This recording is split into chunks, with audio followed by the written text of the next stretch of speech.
Fala, Samurai. Então chegou a hora da gente criar agora o código do método show, ok? Só para lembrar, o show o que ele é? É recuperar um customer, beleza? Recuperar um registro, ok? E a gente vai fazer isso daqui agora novamente com o nosso Sequelize, ok? E só para você lembrar que a gente dentro do Sequelize tem os métodos find, que é o find all, or, ou então o find by PK, Primary Key, beleza? Que são os três métodos aí principais de se buscar algum registro. O método all retorna mais de um registro, um ou mais registros. O método find one retorna obrigatoriamente 0 ou 1, quer dizer, o find all 0 ou infinitos. O método find one é 0 ou 1, beleza? E o primary by PK, mesma coisa, 0 ou 1, ok? Então, eu vou tirar esses valores aqui que a gente tem. Aqui eu vou tirar o status também. E ele vai ter que retornar um customer aqui pra gente. Como é que a gente vai fazer? A gente vai então colocar aqui o nosso registro, beleza? Lembrando que, de novo, é o método da sync. Até fui conferir se o outro estava sync, mas também não tem como rodar sem. Const customer igual await ponto find, tá vendo? Tem o find by PK aqui, tem o find one e o find all, beleza? Esses são os três métodos principais. O find by PK, o que ele é? Ele vai dar um find by primary key. Quem é o primary key? Um ID, que é o ID que a gente está recebendo, ok? Que no caso, ele está dentro dos parâmetros rec params ID. Da onde vem esse ID? Vem das rotas. Routes, você vai... cadê você, meu filho? As rotas aqui. Você vai lembrar que o ID já está aqui na rota e ele já está construindo a variável para a gente, ok? Então, o nosso customer, ele está aqui e agora tudo que a gente precisa fazer é retornar um customer, beleza? Vamos então agora, que na verdade aqui já está retornando. Aqui não tem filtro, não tem nada. Se eu passo o ID é porque eu já sei quem eu quero. O outro método aqui ele teve um pouco mais de trabalho porque são vários filtros que eu preciso fazer. Voltando para o Insônia, eu vou colocar aqui o send, ele retornou 1. E agora eu vou colocar aqui, por exemplo, 2. E ele retornou aqui nulo, beleza? Isso não está errado e não é um comportamento errado do Insônia. Desculpa, do Sequelize. Mas do ponto de vista de API, é uma coisa ruim, porque ele retornou 200. E sendo que se eu não encontrasse nada, o código mais correto para retornar é o 404. Então, o que a gente precisa fazer? A gente precisa construir aqui um if, que se não existir o customer, o que ele tem que fazer? Um return res status 404. Ponto JSON vazio, tá bom? Tem gente que gosta de colocar erro aqui, por exemplo. Ó. Error source not found, ou registro não encontrado, beleza? Mas eu acho bem desnecessário fazer isso, porque 404 dentro do HTTP já significa registro não encontrado, então é bem redundante, né? Então é totalmente desnecessário. Então se eu voltar agora aqui, ele retornou um 404, beleza? E se eu colocar aqui o 1, ele retornou então para mim aqui o registro que eu queria, legal? Agora a gente vai para o nosso método agora create, que é o método de criar um objeto, ok? Eu vou apagar todos esses códigos aqui e a gente vai começar do zero. Só lembrando, como que a gente vai trabalhar? O método create, ele vai receber todos esses registros dentro do request body, beleza? Aqui vão estar todo o JSON que eu for passar para cá. Então, se eu vier aqui no create, se eu voltar aqui no JSON, ele vai passar isso aqui para mim, ok? Então, o que eu preciso fazer?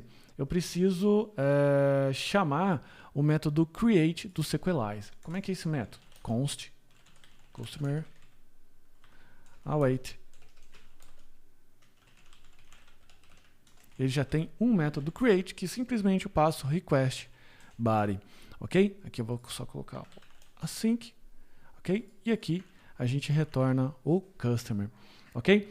Então, se a gente voltar aqui, eu quero criar um cara que chama-se Postman 3 e ele criou aqui para mim. Eu vou criar mais um agora, Postman 4. Vou dar o send aqui para ele fazer e ele deu um pequeno probleminha, que ele está falando aqui que na verdade o e-mail não pode ser o mesmo. Naquela chave que a gente mandou unique lá no momento que a gente criou a tabela. Tá aqui, ó, unique true, beleza? Então eu tive que refazer lá. Então, é isso. Só que o que acontece? Aqui, até voltando dentro do customer, a gente está falando aqui que vários campos aqui, eles não podem ser nulos, né? Então, se eu colocar aqui allow no, enfim. Só que se eu tirar esse campo aqui, por exemplo, o name, vamos experimentar. Vamos colocar aqui os 5. O que vai acontecer? Ele vai dar um problema. Então, ele vai falar o seguinte, olha, eu estou com um problema porque você falou que o name era obrigatório e agora você está tentando criar com um valor vazio. Você me entregou um problema. Então o create ele não vai executar porque ele vai bater com o problema na validação, ok? E como é que a gente faz então a validação? A validação a gente vai fazer via uma lib chamada IUP, beleza? Que é uma biblioteca bem legal que ela valida não o banco de dados em si, mas ela valida o esquema do request body. Então você monta um esquema para ela falando tudo que o request body precisa ter e ela vai validar para você. E daí então você vai criar uma mesma validação que casa com o seu banco de dados, ok? Para a gente começar, a gente precisa instalar ela, yarn add IUP, né? IUP eu acho que é mais aportuguesado. E a gente vai então fazer a importação dela, que é import asterisco as IUP com o Y maiúsculo, beleza? Então é dessa forma que a gente importa. Agora voltando aqui ao método create, a gente vai construir a validação. O IUP, que é a biblioteca que a gente vai utilizar, deixa eu colocar aqui, ó. IUP. Ela tem bastante métodos de validação, bastante métodos que você pode trabalhar com ele, beleza? E ele pode tanto validar string, então, por exemplo, eu posso validar o tamanho, se é mínimo, máximo, se faz match com uma regex, eu posso validar se é um e-mail, se é uma URL, eu posso fazer lowercase, uppercase, eu posso validar números, enfim, eu posso validar datas, uma série de coisas que eu posso validar, tá bom? Então a gente não vai ficar aqui em cima da documentação, mas sim a gente vai para a prática. Mas eu vou colocar para você, depois abaixo dessa aula, o link dessa documentação para depois você entender direitinho como é que funciona e os métodos que você tem disponível para poder trabalhar. Porque agora eu vou mostrar para você como que a gente trabalha com ela, beleza? Tudo que a gente precisa construir é um esquema, beleza? Esse esquema vai ser o esquema de validação. Então eu sempre vou criar um esquema e depois vou validar o esquema com o hack body, beleza? Eu vou ter que validar isso daqui, vamos ver se isso daqui é válido. Se for válido, eu crio o customer, senão eu retorno um erro 400, que é o erro de resource inválido, de acordo com o padrão HTTP. Então, o REST, aliás. Então, o que eu vou fazer? IUP.object.shape.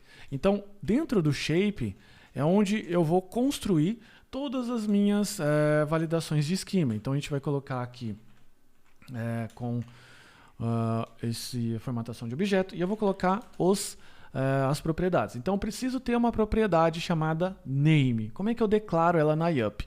Eu coloco name e vou colocar assim, IUP.string.required. Então o que eu estou dizendo para ele? Eu estou dizendo assim, olha, no JSON que você for comparar, você precisa entender que esse name ele é uma string, beleza? Então primeiro sempre é o tipo do dado e segundo vai vir as validações. E aqui eu não faço nenhum tipo de distinção, eu só quero que ela exista, ok? E aqui eu vou colocar e-mail. O e-mail é uma string, ok? Ele também é um e-mail e ele tem uma validação específica para e-mail e ele é required também, ok? Que mais? Eu preciso ter um status, que ele é um tipo string, e eu vou dar um uppercase nele. Por quê? Porque lá no banco de dados ele só aceita com uppercase, ok? Agora a gente vai validar. Como que a gente valida o esquema? A gente valida dessa forma aqui. Deixa eu só tirar esse comentário. A gente valida assim. schema is valid. Beleza? É válido com quem? Né? Quem que eu vou comparar? Request body, que é o corpo que vai vir dentro da minha requisição, ok?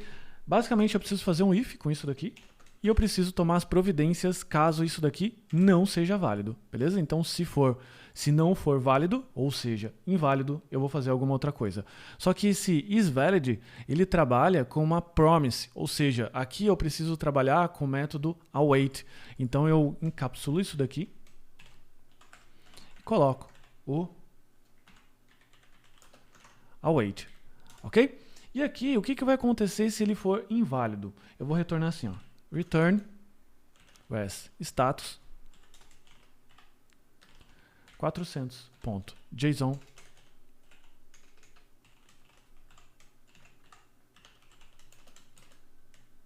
error on schema. Erro a validar o esquema, ok?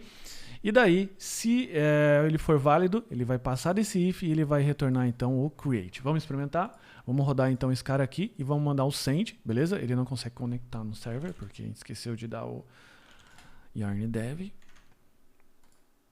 E ele colocou aqui, error on validate schema. Por que que tá dando erro? Porque tá faltando campo, né? Então a gente vai colocar aqui agora o name.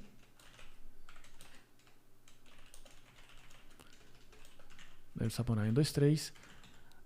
Vamos tentar passar, vamos tentar fazer uma sacanagem. Ele passou, beleza? Mas por que que ele passou? Ah, tá. Porque o status, ele é opcional. Olha só, caiu na minha pegadinha. Por que que ele é opcional? Porque eu vim aqui na migration e falei assim que o default desse cara, do status, é aqui, do customer. O default dele é o valor ativo. Então vamos voltar aqui no nosso BD, que está rodando aqui. A gente vai vir aqui nos customers, all rows, e vou colocar aqui, ó, deve samurai 1, 2, 3, ele entrou aqui como active, beleza? E olha só, ele já entrou aqui com as datas tudo direitinho, o contato, enfim, as coisas que ele precisava fazer, beleza? Então, com isso, o nosso método create está funcionando e validado. Agora, o que que eu preciso fazer? Agora eu preciso trabalhar com o update, beleza? E o update, como é que ele vai funcionar? Basicamente com o mesmo esquema. Deixa eu só retirar isso daqui. Tirar isso. E retirar isso aqui. Ok? Então o que que eu vou fazer aqui? Basicamente, eu vou usar o mesmo esquema. Ok? Para validar. Eu vou até copiar esse if já, porque você já entendeu. Só que aqui eu não vou ter os requeridos, porque pode ser que eu esteja atualizando apenas o e-mail. O e-mail, como eu já precisei inicialmente criar um registro com e-mail, ele vai entender o seguinte, olha, vou colocar aqui, assim, antes que eu esqueça. Então, o que vai acontecer? O name, e-mail e status, eles não são requeridos, que pode ser que eu esteja atualizando apenas o e-mail, né? E eu não vou pedir para o cara digitar o nome ou o status novamente. Então, eu coloco todos os como opcional, e daí, no momento que a pessoa digitar o atributo que ela quer atualizar, ele vai validar somente o formato. No caso aqui precisa ser uma string, string e-mail, string, ela vai transformar para uppercase, beleza? Aqui a mensagem é exatamente o mesmo, e aqui o que eu vou fazer? Primeira coisa, da mesma forma que eu tenho aqui no show, eu preciso recuperar o customer com find by pk e verificar se esse customer existe, beleza? Antes da gente rodar a atualização. Por quê? Porque se esse customer não existir, ele vai retornar um 404. Se eu estiver procurando um ID 101, sendo que eu só tenho ID 1, ele vai retornar 404 para mim, beleza? E para a gente poder fazer a atualização dentro do SQLize, qual que é? Await customer.update request body. Ou seja, ele vai aproveitar tudo que está dentro do request body e vai jogar aqui para dentro do customer. E aqui eu vou retornar quem? Eu vou retornar o próprio customer que foi atualizado. Beleza? Sendo assim, eu vou pegar esse carinha aqui, que é o ID 9, e a gente vai atualizar então o nome dele, combinado? Então eu vou dar aqui update /9 e aqui eu vou colocar o name como new, vou dar um send e ele retornou aqui para mim o mesmo carinha, pode ver com o mesmo e-mail, com o nome já atualizado. Se eu chegar aqui e dar um list, a gente vai ver aqui que o 9 ele é como new. Aliás, eu já vou até experimentar aqui no query, eu vou colocar aqui ó, sort como ID, por exemplo. Então vou dar um send, ele ficou 1, 2, 5, 7 e 9. Funcionou. Beleza? Agora vamos rumo ao destroy. O destroy, ele obviamente, como o próprio nome já diz, ele vai destruir o registro. Lembrando que banco de dados não tem lixeira, tá bom? Então se você apagar um registro inválido, apagar um registro, você não consegue depois mais recuperar ele. Então deixar inclusive o seu usuário a par disso. Então, novamente, a gente vai fazer o mesmo processo de recuperar um customer. Então eu recupero ele e verifico. Cara, existe? Existe. Então passou. Então, se ele existe, await customer.destroy. Ok? Simples assim. Tá bom? O delete não precisa retornar nada, porque se eu já estou destruindo é porque eu não quero saber. Então, ele vai simplesmente apagar o registro. Voltando aqui para o Insomnia, eu quero de repente agora apagar esse 9. Aqui, opa, customers /9. Então vou colocar aqui um send e ele destruiu. Como é que eu sei? 200, ok. Se eu voltar aqui e dar um send de novo, o registro 9 foi para o espaço. Beleza? Então é isso que a gente precisava aqui para atualizar o nosso controller. Eu sei que tem bastante informação, ele já está até aqui já falando assim, cara, esse negócio horroroso, né? Então assim, eu sei que tem bastante informação aqui, então o que eu recomendo você fazer? Eu recomendo agora você voltar e tentar refazer todo esse controller aqui passo a passo, debugando, colocando console log, verificando todas as possibilidades, brincando com os filtros, brincando aqui com o where, batendo e lendo também, conferindo a documentação do próprio Sequelize para poder você ver todas as opções que tem, principalmente a parte de operadores, porque operadores dentro do SQL é fundamental, o where com end, o where com or, o where com as variáveis que você quer, como que você brinca com data, beleza? Aqui eu só passei e até agora você foi aluno. A partir de agora você vai ser estudante, tá bom? Então você, nesse momento que você estiver estudando, você vai verificar as várias opções que você pode trabalhar aqui. Fechou? Combinado? Então é isso. E agora o próximo controller que a gente vai fazer um controller chamado Contatos, ou Contacts Controller, que vai ser basicamente essa mesma filosofia, ok? Só que ele vai estar manipulando o modelo de contatos, tá bom? Então, vamos lá. Até a próxima.